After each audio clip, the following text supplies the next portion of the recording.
কারুন পাহাড়ের চূড়ায় ইবাদতে মগ্ন, নামাজ পড়ছে, জিকির করছে।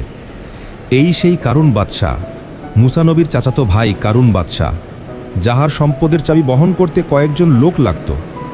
ধন সম্পদের ভারে পৃথিবী কেঁপে উঠত। অথচ আজ সে পাহাড়ের চূড়ায় বসে ইবাদতে মগ্ন। এ কারুনের ধ্বংস হওয়ার প্রথম দিকের কথা। মস্ত বড় অলি ছিল সে। তাকে ইবাদতে মগ্ন দেখে ইবলিস ভিতরে ভিতরে গোস্বায় ফেটে পড়ে।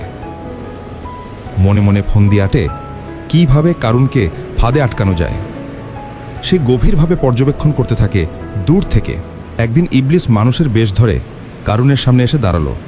মুখে বিনয়ী হাসি, গায়ে তসবির সুবাস। দেখলে মনে হয় কোনো আল্লাহওয়ালা দরবেশ। নরম স্বরে বলল, হে কারুন, আপনার সঙ্গে ইবাদত করতে চাই আমিও। সরল হৃদয়ের কারণ কিছুই বুঝতে পারল না। হেসে বলল, আসুন, আল্লাহর পথে সবাই স্বাগতম।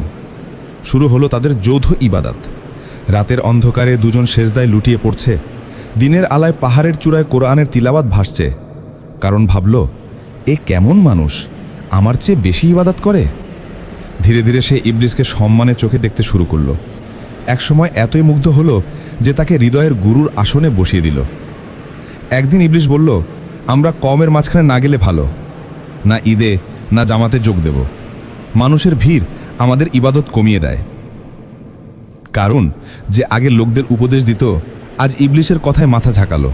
হ্যাঁ, ঠিক বলেছেন। তারা পাহাড়ের গুহায় অবস্থান নিতে শুরু করল। বনি ইসরায়েল প্রতিদিন খাবার রেখে যেত গুহার মুখে। কারণ ভাবত, ইবাদতে মন দিতে হলে এটাই তো ভালো।